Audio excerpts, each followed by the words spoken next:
Okay, so we're going to continue working on our Connect 4 app, and the next thing we're going to do is track mouse motion.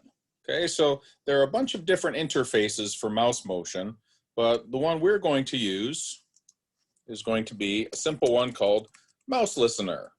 So just like Action Listener the other day was used to track when people clicked on things like buttons, you can also use it when people enter text in text boxes. Mouse Listener has a bunch of methods. We'll see here in just a second. Okay, so we're going to add in all the unimplemented methods for this interface, and we can scroll down below to see what we've got. So we have mouse clicked, mouse entered, mouse exited. These are the important ones. So these, we're not going to do anything. Okay, so I'm going to here do nothing, and down here mouse released, again, do nothing. But we're interested in mouse entered and mouse exited, and in particular, mouse clicked. Okay, so the only one we really need to do anything on is mouse clicked. So we're going to do that. We're going to do a thing where if somebody clicks on a particular component, okay, if somebody clicks on a particular component, we are going to verify that that thing has been clicked. Okay.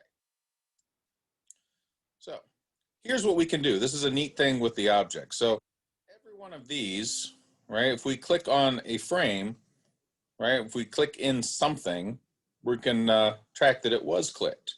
So for each one of these, we're going to need a mouse listener. So for every one of these, right, each one of these CF panels, that is our gameplay squares, we're going to need a mouse listener. All right, so let's go ahead and do that. Right here, when we build the board in the first place, is a good place to do this. So we're going to assign the mouse listeners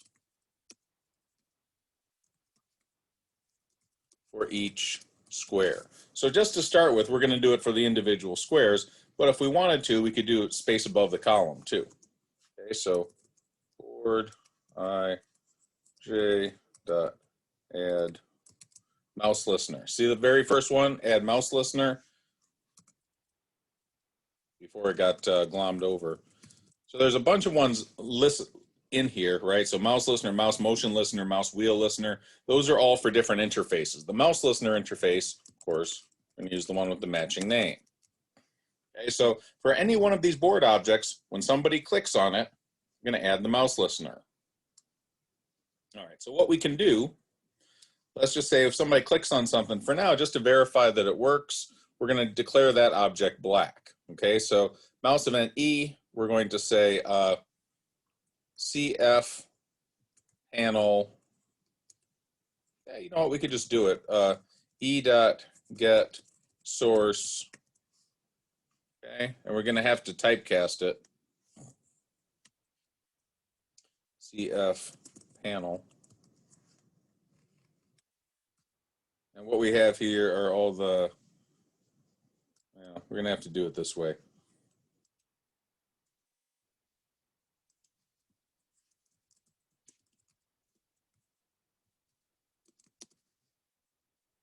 Okay, so this CFP object, it's just going to be a reference for whatever the source was of the object, whatever source of the mouse event was. So whatever thing got clicked on is where it's going to be CFP.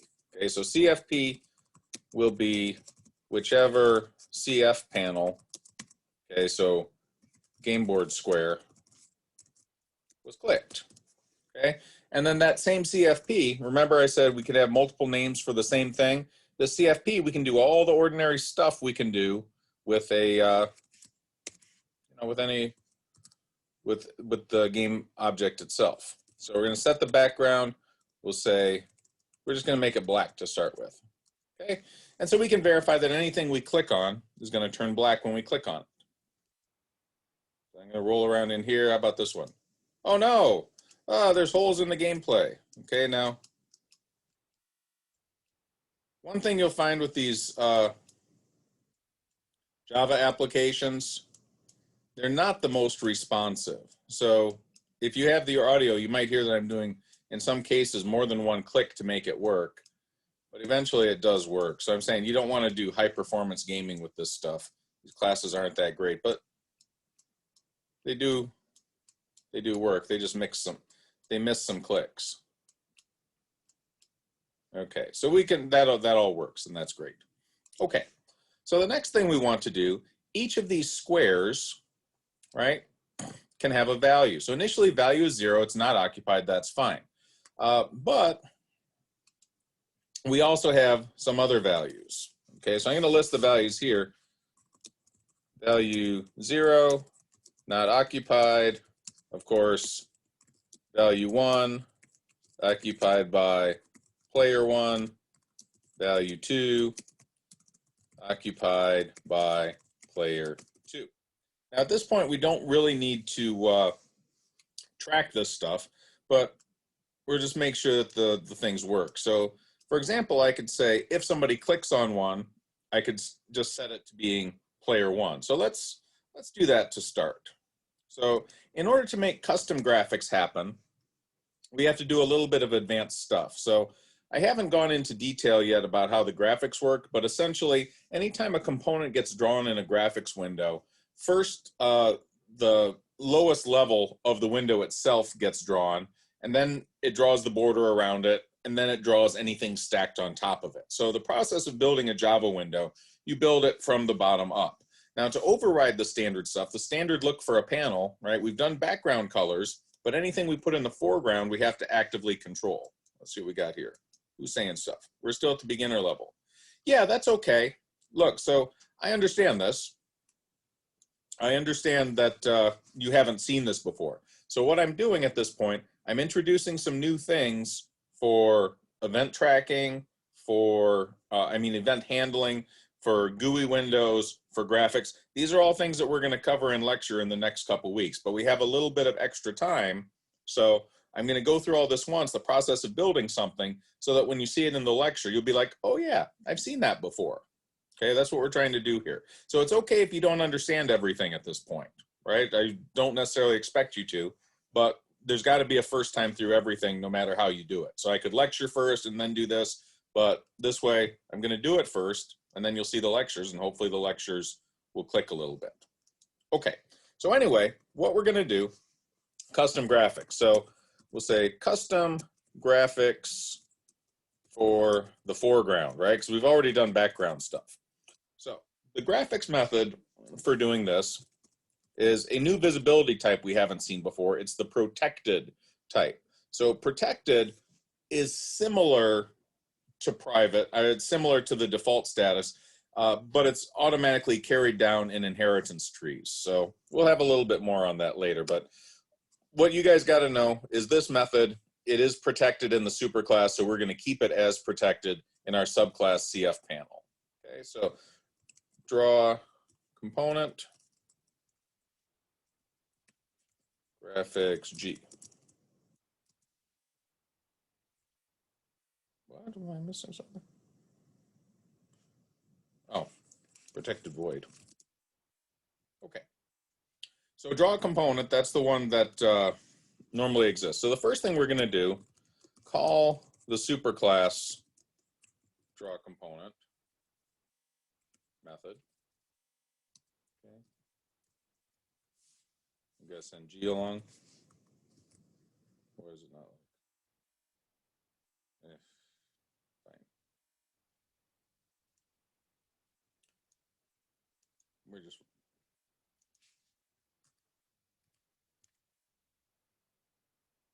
Oh, paint component, yeah. What am I doing? What am I saying? I think I crossed over with JavaScript.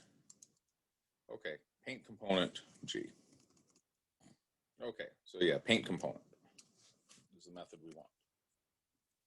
Okay, and so that thing, it's going to get drawn the normal way. So when we call the superclasses paint component method, this is just going to draw it in its normal form. Okay, and then we're going to do the custom graphics. So we're going to say if value equals 1, okay, it's going to get drawn one way, else if value equals 2, it's going to get drawn another way. And I'll show you how this will work. So on this, we'll do g dot set color, Okay, and player one, let's say player one is red. So just do color.red. Okay, else g.set color yellow. That's fine. And then in both cases, we're just going to draw a big circle in it. Okay, so g.fill arc. Okay, we could do fill oval too. Arc will draw, a circle around. Oval will do it the same as long as x and y are the same. So we're going to start at coordinates. I don't know. These things are not very big. They're like 100 by 100. So we're going to do 10, 10 with a width of 80 and a height of 80. We'll see how that goes. So it should fill up most of the square. Okay. In fact, we could just test it out right off the bat. So anytime we do the constructor, we could do value 1. Let's see how that goes. Should all have circles. Boom, we got our red circles. They look great. Okay, but let's not do that for now. Let's do 0. Now, if we wanted to, again, we could just do value equals 0 as well. We could draw the circle in black. That maybe makes more sense for our initial game situation.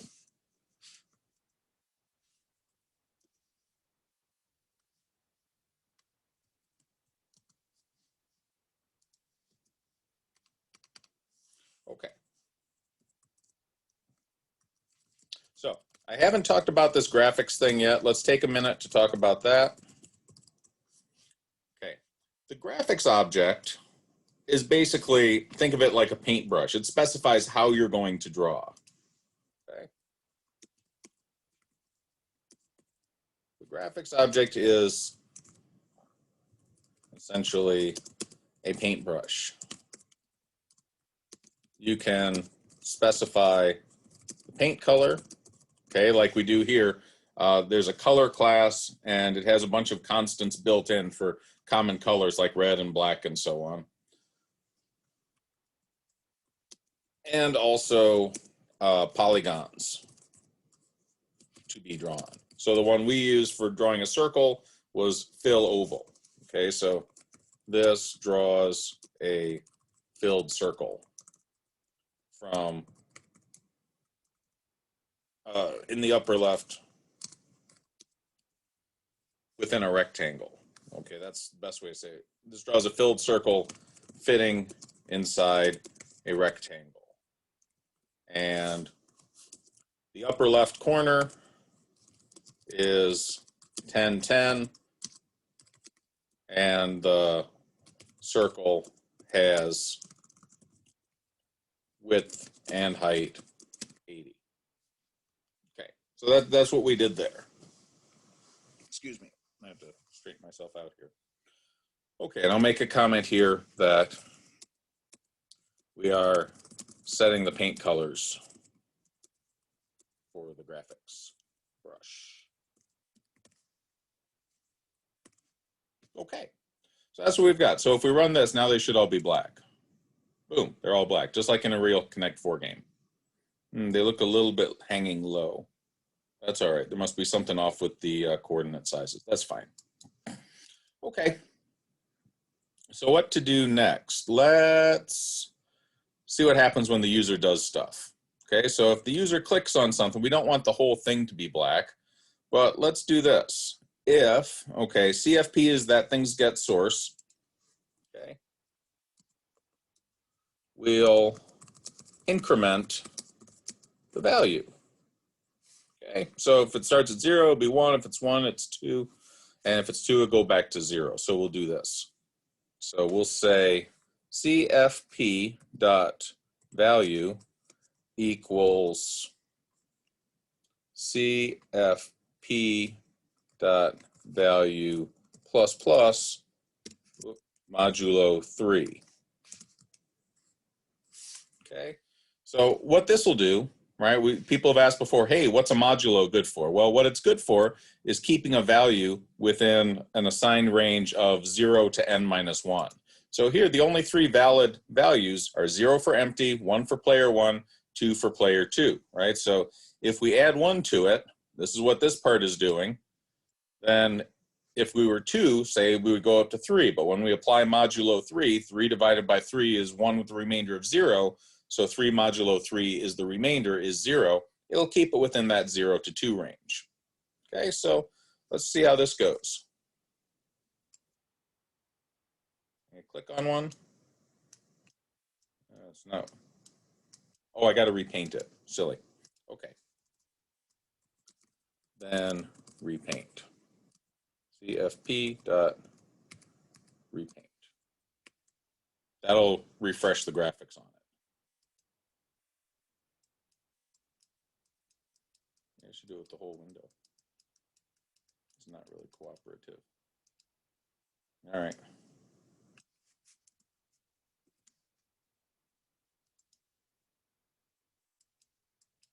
What is going on here?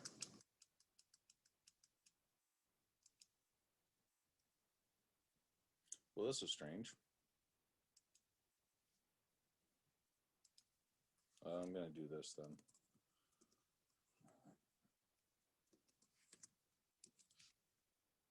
That value modulo equals 3. And do that.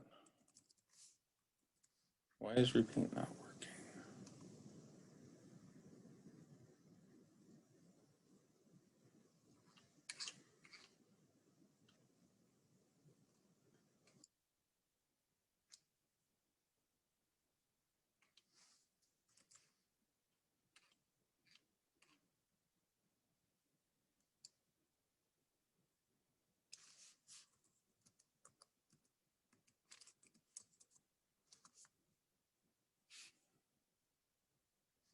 I mean, I don't really want to do this.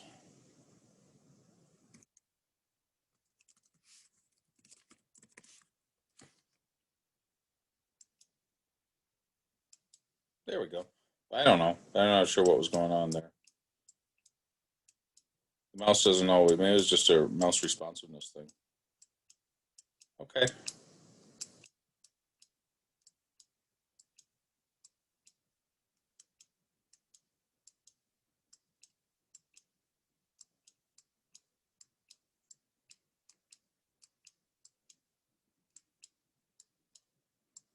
Yeah, for some reason the mouse is not being terribly responsive on this, but I have to dig into that in a little bit. Okay, but anyway, what we've got here, it eventually works. I don't know why the mouse is being so shitty today, but it really is. Okay, so that's fine. So it's repainting successfully, okay, when we click on those things. All right. Maybe the battery's going in my mouse. Maybe that's the problem. Okay, so here we go. We're good. Okay. Next thing, we got to make sure that these clicks happen the way they're supposed to happen. So we're going to put that in a little bit of logic here. Okay. So we're going to do some validation in our array. So we're going to have a validate Boolean. We're going to have a validate. What should we do here? Okay, we're going to do Boolean, int, do int validate, well, how should we do it? I guess we'll do it this way, int Boolean validate move. Okay, so what we want to do for our validate move is basically check that the column has at least one empty space. Okay, so we're going to scan through the column. If we find an empty space, return true. Okay, so that's easy one, else return false. You know, I'm going to return an int. So I'm going to say return, what I really want to do is return an object. I think that's what I'll do. I'm going to return a CF panel. That's the simplest way to do it. Returns the CF panel that's open in that column, right? So the lowest CF panel that's open. So you can click anywhere in a column, right? But you gotta, yeah, you get that one. So scan through the column. If we find an empty place, return true, else return null, or return the CF panel, else return null. Okay, so this is what we're going to do. So by default, return null. So no available CF panel found. Otherwise, so we're going to go through this loop. So for int I equals 0, I is less than columns, I plus plus. Because remember, our columns go from the top down. What we really ought to do is start at columns minus 1, right? So start at columns minus 1. Okay, I, and continue as long as I is greater than or equal to 0. And then each time through we'll decrement. Okay, so we're going to say scan column from bottom up. So if we, as soon as we find one that's available, we're just going to return that one. So if we find a value 0, all right, so what is our array called? Board, just board. So board, and we need to set in an int for that column. Int I, int column. Int C. Okay, so board, rows and columns I, C, if dot value equals 0, return board IC. Okay, so that's what we're going to do. We're going to scan this column. Oh shit, we got to do rows. Rows minus 1 because we're scanning from the bottom row. Okay, so we have to do row at that column. Sorry,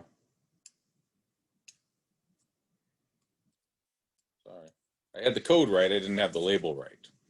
Okay, so the column is fixed, right? That's going to be the same. We're scanning through that column, but the row is going to change. It's not going to be the columns. Okay, so what are we sending along? We're sending along the column C. Okay, so how do we determine which one we're doing, where it is in the array? Well, we can scan through the column to figure that out. Okay, so we'll say scan through array to find match. Okay, so for int I equals 0, I is less than rows, I plus plus. We really don't need to even call a thing, but we will anyway, we'll keep it modular. For int j equals 0, j is less than columns, j plus plus, okay? And then we're just gonna check the board, okay? So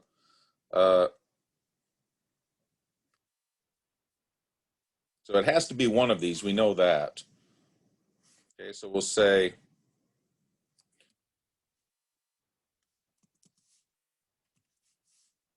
the CFP, we're going to find the CFP that we want to do. So CF panel CFP open. Okay. We have to actually, we'll say it equals null. That's fine for now. If, what do we do? If board ij equals CFP, right? It's the one that was clicked on. Then we're going to call from that column. Then J is the column. Okay, so actually I'll just track there. Int column equals -1. Then column equals J. Okay, then we're going to call that, we're going to get the particular object. So since this method does it, we'll just say CFP equals validate move, or sending along J as the argument. Okay, so here, column is a placeholder for the column that was clicked. Okay. When we find the object that was clicked, CFP, here we've found it in the array, right, at that particular thing. So its column is J. Then we're going to validate the move, get the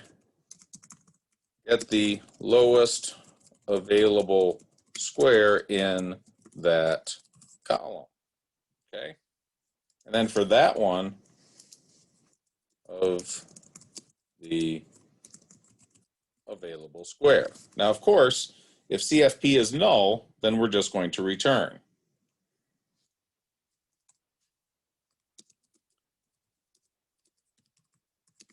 There's no available square, and we just return. So if CFP equals null, return. We want to get out of that method. There's nothing for us to do there. Okay, now I got an error here for some reason. What did I? Oh, column. I called it J there. Okay. Boom.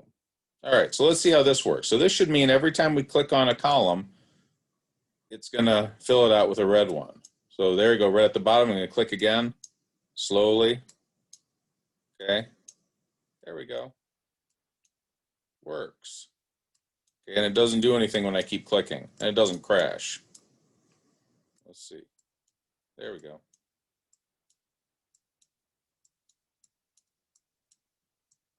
All right, looks good. Okay, so the next thing to do is to get the player turns in, right? So we're all just doing red here. So we'll have a Boolean for that. We'll say Boolean P1 turn.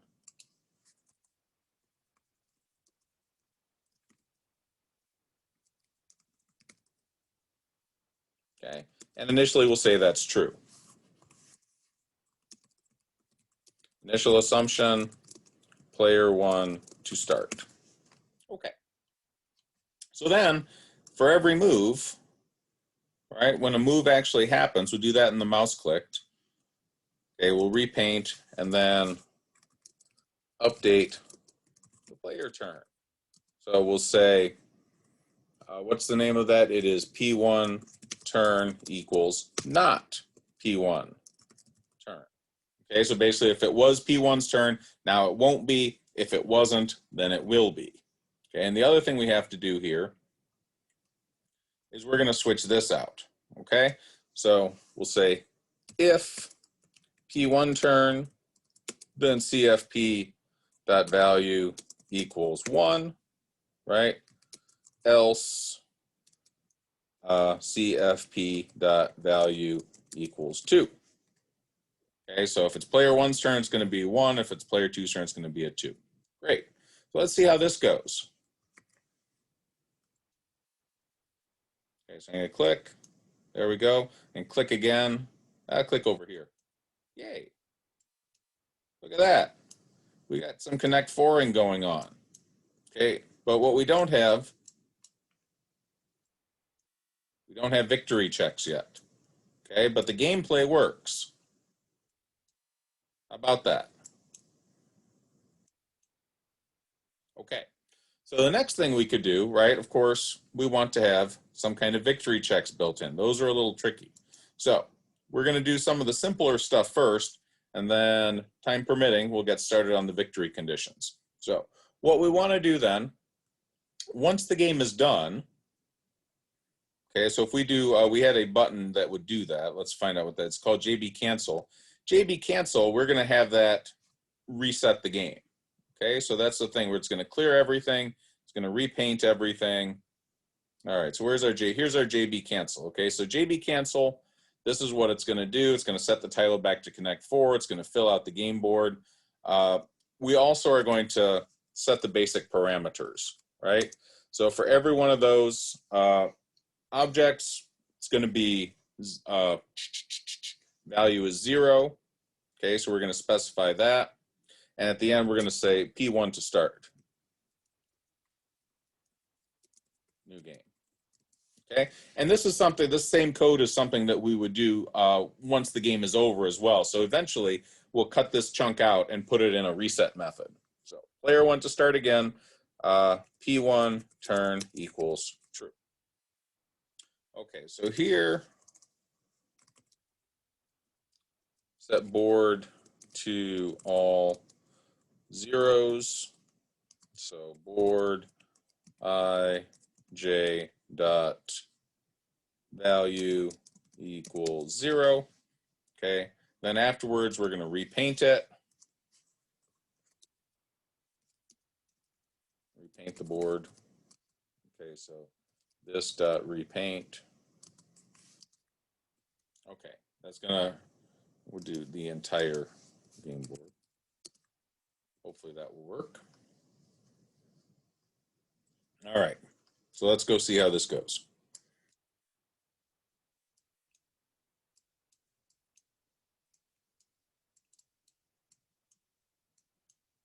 Okay, and I'm gonna do cancel. How about that? Great. Okay, so this much works well. So we can start in on the victory conditions a little bit. So after every move, we want to see that a victory condition actually happened, right? So after every move, so after mouse clicked, if a thing happened, we're going to check. Okay, so it's going to put in that play, it's going to update the player turn, and at the end of all that, we'll do a check for victory. So check for victory. So we'll say, we'll have that method return an int. Okay, so if game end does not equal 0, okay, then we can do something here. So let's put in our game end method. Didn't have one yet, did I? Didn't think so. Okay. So we'll put it up here. Int game end. Okay, so game end by default will return 0. But it's going to scan through in a variety of ways. It's going to look and see, hey, is the game over? Okay, so we'll keep it simple to start with. We're just going to check for vertical and horizontal. Eventually, we'll add diagonal. Okay, so here, vertical victory check. Then in a little bit, we'll do horizontal victory check. And then eventually, diagonal victory checks. Okay, because it can go top left to lower right and lower left to upper right. Let's do separate ones for those just so we keep them all. Okay, we're going to call this upper left to lower right diagonal check, and this will be lower left to upper right. All right, because it'll be a little different. So now we could do it the smart way, but I'm just going to slap together and do it in a kludgy kind of way. So I'm going to have an initial value for streak. So int streak equals 0. And that counts how many things in a row there are. Okay, so for each column, I'm going to check separately. So for int I equals 0, I is less than columns. Okay, I is less than rows. Vertical, we're checking, no, columns, we're doing it in the columns. So for the number of columns, and then I plus plus. So for each column, we're checking one. And then for within that, for int, we're doing it for each row. So for each row, we're going to do streak is 0. I'll just put it in here. Okay, because we're just checking in the column. So int j equals 0, j is less than columns, or j is less than rows, and then increment j. Okay, now, if the thing isn't 0, then there's a thing in, there's a player has moved there. And if we see two of the same in a row, then that's going to be what we see. Okay, that's going to be the possibility for victory. So I have another int for player equals 0. Okay, so we'll say if streak's always going to be, well, let's see, we could do it either way. So we'll say if board I.j, j.i, because it's rows and columns, ji dot value does not equal 0. And we're going to do a few things. We're going to say if player equals 0, then we're going to do it one way. So if we haven't found a valid play yet at that point, as we're scanning down, then we're going to set player equals board j I dot value, and the streak is 1. Okay, so that's a possibility. So if we haven't seen any valid plays in that column yet, we're going to set the streak equal to 1, and we're going to set the player that last had it with whatever value we find there. Else, right, then player isn't 0.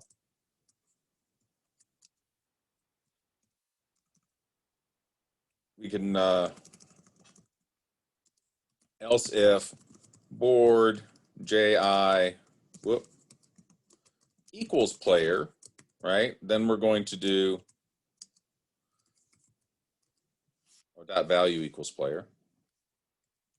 That means we got more than one in a row. So streak plus plus, and we'll say if streak is greater than 3, right? If we found 4 in a row, return player, right? Whatever the value of that player is.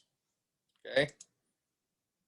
Else, if, right? We just do else if board j dot I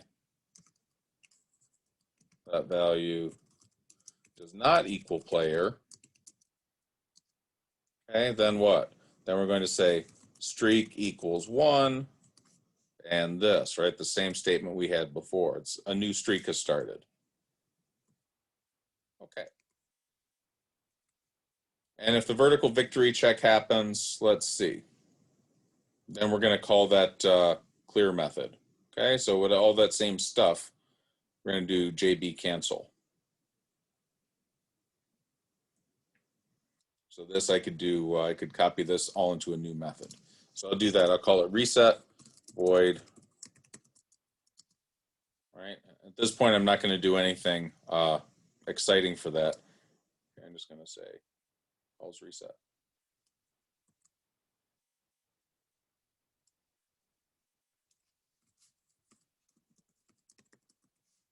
I'm going to put all the code in here. Okay. So now, if I do mouse clicked and if game end, then reset. Otherwise, we keep playing. So this much I have going on. If I get 4 in a row of one column, right, because I was doing the vertical victory check, then it should reset the game if this is all working correctly. So I'm going to try it.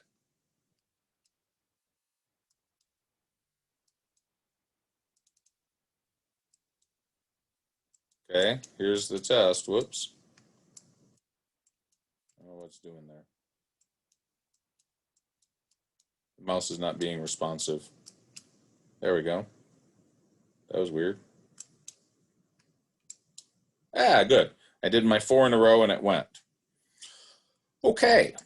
I guess since I have a few minutes, I'm going to do the same thing for a horizontal victory check. So once again, we're going to do a couple loops here.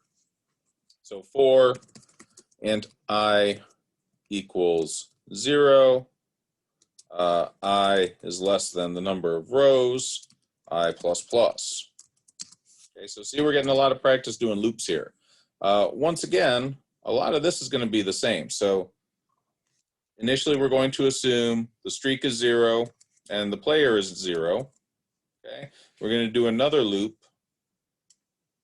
for the number of columns. Okay, I'll just go ahead and type that one in. For and j equals 0, j is less than the number of columns, j plus plus. Okay. And once again here, if the board value is correct here, I just got to flip around all these JIs with IJs. Okay, so what I'm going to do in that stretch, I'm going to say JI is equal to IJ. I'm going to replace that. Okay. And so it's going to be the same thing, right? If it doesn't find that a player has moved there yet, that's fine. I'm going to assign, you know, it doesn't equal 0. How could, oh yeah. Then I'm going to say the streak is 1 for whichever, you know, player I find there. So if there is no streak running yet, that's fine. Otherwise, if I find a streak, this one I have to be a little careful though, because this one doesn't go all the way down, right? So I have to say if, oh yeah, if board value does not equal 0. The other thing though, I have to say else if board, there should be an IJ here as well, right? If board IJ does equal 0, what happened?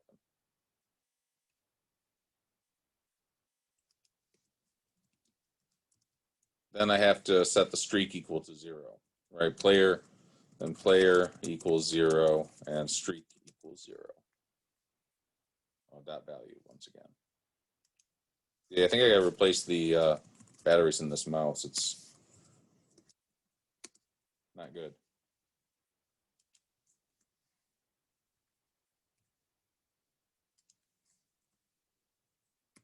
Okay. So this should work. I'll do a quick test on it. Maybe there's something wrong with it, but I'm going to try. And try for a 4 in a row type situation. Yeah, the mouse is dying. Maybe it's not even lit up anymore. There we go. There's one. There we go. Let's see if it works better using my touchpad. Maybe that's the problem. So it should be red. Boom. Yeah. Yeah, it's the mouse. The mouse is dying. Got to switch out those batteries. So hopefully this works. Boom. Good. I was going to do 4 in a row there, and that worked. All right. So I'm cautiously optimistic that this thing is going to be working for the horizontal and vertical victory checks, right? I haven't exhaustively tested them, obviously, but it looks good and it's not that complicated. So I'm pretty confident that this works. We'll come back on Monday. We'll do in the diagonal checks, and we'll even do a couple of little things. We'll like set a timer so it'll display a victory message and it'll time out back to that blank screen. Okay. So this is a good stopping point. I'm going to stop the share. I'm going to stop the recording. Okay, but if people would like to